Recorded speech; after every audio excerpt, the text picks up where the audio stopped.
Hello everyone. तो HPSSC ने PGD paper 2 का सिलेबस भी रिलीज़ कर दिया है।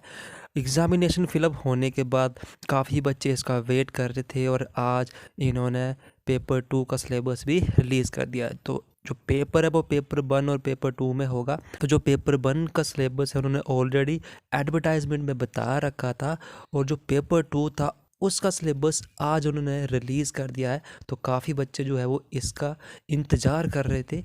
तो चलिए देखते हैं क्या नोटिफिकेशन निकाली है और क्या इसमें बताया गया है। तो सबसे पहले हम पेपर 1 की ही बात कर लेते हैं। तो जो पेपर 1 है वो objective type MCQ based paper होगा, जिसमें कि ऑलरेडी बता रखा था कि जो पासिंग मार्क्स होगा वो होगा 35%, लेकिन इसमें जो ऐड ऑन किया है वो है क्वेश्चन का।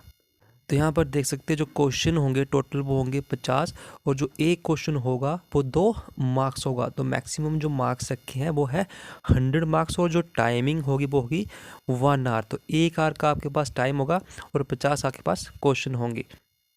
और इसका जो सिलेबस है वो ऑलरेडी एडवर्टाइजमेंट में बता रखा है। तो जो इसका सिलेबस है वो एचपी जीके है, इंडियन जीके और इंटरनेशनल अफेयर्स का है, और साथ में हिंदी और इंग्लिश भी है। ठीक है, तो हिंदी इंग्लिश ये 4 सेक्शंस है।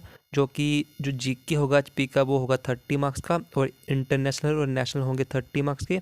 हिंदी और इंग्लिश जो होंगे वो 20 मार्क्स के होंगे। टोटल 100 मार्क्स का पेपर होगा ये। पासिंग मार्क्स लेने हैं आपको 35%, और इसमें जो नेगेटिव होगी वह होगी 1/4 होगी। ठीक है, तो ये थे पेपर 1 की पूरी डिटेल। चलिए अब देखते हैं पेपर 2 में क्या क्या है। तो जो पेपर 2 है वो है objective type multiple choice question. ये भी जो है एमसीक्यू बेस्ड क्वेश्चन होगा, और इसमें इन्होंने बता दिया है कि जो फाइनल मेरिट लिस्ट बनेगी वो बनेगी पेपर 2 के हिसाब से। अगर किसी वजह से 2 कैंडिडेट के मार्क्स पेपर 2 में सेम हो जाते हैं तो उनके जो मार्क्स है वो पेपर 1 के साथ रिलेट करेंगे, और जो पेपर 1 में जिसके ज़्यादा मार्क्स होंगे वही मेरिट लिस्ट में आएगा। और अगर पेपर 1 में भी मार्क्स सेम होंगे, इक्वल होंगे, तो जो कैंडिडेट ओल्ड एज होगा उसको प्रेफरेंस दी जाएगी। अगर एज भी सेम हुई तो जो उसका एसेंशियल क्वालिफिकेशन होगी, मतलब कि जिसके पास ज़्यादा डिग्रीज होगी, उसको ज़्यादा प्रेफरेंस दिया जाएगा। ठीक है, तो जो ये पेपर होगा वो होगा 100 मार्क्स का। ठीक है, और क्वेश्चन कितने होंगे 100 क्वेश्चन। ठीक है, 1 मार्क्स फॉर ईच क्वेश्चन। ठीक है, तो अब देखते हैं मार्किंग स्कीम क्या रहेगी इनकी। तो there will be offline test. तो ये काफ़ी इम्पोर्टेंट है कि जो टेस्ट होगा वो होगा ऑफलाइन। तो बहुत से लोग बोल रहे थे कि ऑनलाइन हो सकता है, लेकिन नहीं, ये जो पेपर है वो ऑफलाइन ही होगा, इन्होंने इसमें बता दिया है। तो जो ओएमआर सीट होगी उस पर आपका पेपर होगा, ओएमआर बेस्ड पेपर होगा। और सबसे बड़ी बात इसकी जो नेगेटिव मार्किंग है वो है 1/4। तो इसमें भी 1/4 है। यहाँ पर इन्होंने नोट दिया है कि rechecking revaluation will be not allowed in any case. तो यहाँ पर रीचेकिंग और रिवैल्यूएशन का कोई स्कोप नहीं है। और जो थर्ड नोट है उसमें बताया गया कि अगर किसी क्वेश्चन में हिंदी और इंग्लिश वर्जन के क्वेश्चन में कोई मिस्टेक होती है तो जो इंग्लिश वर्जन वाला क्वेश्चन होगा उसी को प्रेफरेंस दी जाएगी कि वो करेक्ट होगा। अगर उसमें कुछ गलती हुई तो वो एक्सेप्ट की जाएगी, और अगर हिंदी में कुछ गलती हुई तो वो एक्सेप्ट नहीं की जाएगी, उसको इंग्लिश को देख के करेक्ट किया जाएगा। साथ में सिलेबस की बात की तो सिलेबस जो है वो पेपर 1 का ऑलरेडी बता रखा है, और लेकिन जो पेपर 2 का सिलेबस था ये काफ़ी इम्पोर्टेंट था।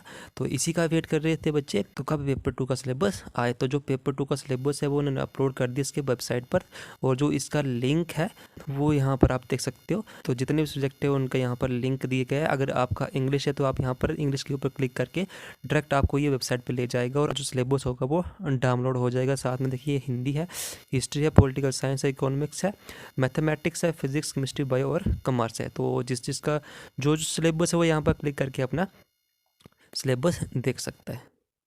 अगर मैं किसी पे क्लिक करता हूँ, जैसे कि अभी मैंने यहाँ पर मैथमेटिक्स के ऊपर क्लिक किया, तो मुझे ये डायरेक्ट मैथमेटिक्स वाले पेज पे ले जाएगा। तो जैसे इसके ऊपर मैंने क्लिक किया और इन्होंने मुझे बता दी कि जो पेपर है वो होगा 2 आवर्स का। ठीक है, 2 आवर्स का पेपर होगा। जो मार्क्स इन्होंने बता दिया कि 100 मार्क्स होंगे, और जो पेपर 2 है उसका जो पार्ट्स है 2 पार्ट्स में डिवाइड किया गया। जो पार्ट 1 है वो होगा सब्जेक्टिव, जिसमें कि जो आपका सब्जेक्ट है उस बेस पे आपका एग्ज़ाम होगा, और वो कितने मार्क्स होगा 80 मार्क्स का, ठीक है। तो जो पेपर 2 है वो भी उसके 2 पार्ट्स होंगे, जो एक पार्ट होगा वो 80 मार्क्स का होगा और दूसरा पार्ट जो होगा वो 20 मार्क्स का होगा, ठीक है। जो 80 मार्क्स का होगा वो होगा आपका सब्जेक्ट का, जो आपका मेन सब्जेक्ट, और दूसरा जो होगा 20 मार्क्स का वो होगा आपका जो आपने पेडागोजी पढ़ी है बीएड में, साइकोलॉजी पार्ट का, ठीक है। तो ये पार्ट 2 है जो कि बीएड पोर्शन का है, ठीक है। 20 मार्क्स का टोटल ये सेक्शन होगा, और जिसमें कि ये आपको यहाँ पर दे सकते हो, ये सिलेबस दिया इसका कि आपको क्या क्या पढ़ना है, इसका कहाँ कहाँ से आएगा, ठीक है। यहाँ दे सकते हैं teaching, education and related aspects है, pedagogy and teaching learning experience है, ठीक है।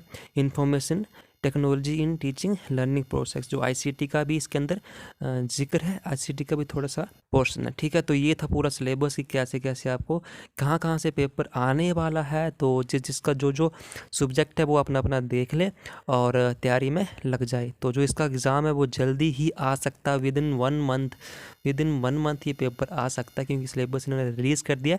तो 1 मंथ या 2 मंथ लेके चलिए, तो जनवरी फरवरी अगर 2 महीने में नहीं आया तो मार्च तक तो ये पक्का आ ही जाएगा। तो अभी से तैयारी में लग जाए और मार्च का इंतज़ार ना करें, ठीक है। जल्दी से जल्दी अपना जो सिलेबस है ख़त्म करें, क्योंकि जो सिलेबस है काफ़ी ज़्यादा है, और जिसने अभी तैयारी शुरू नहीं की अभी भी उनके पास टाइम है और वो अभी तैयारी कर सकते हैं, ठीक है। तो चलिए फिर आज के लिए बस इतनी, आशा करता हूँ आपको समझ आ गया होगा। मिलते हैं नेक्स्ट वीडियो में। अगर चैनल को सब्सक्राइब नहीं किया तो चैनल को जरूर सब्सक्राइब कर दे। Thank you.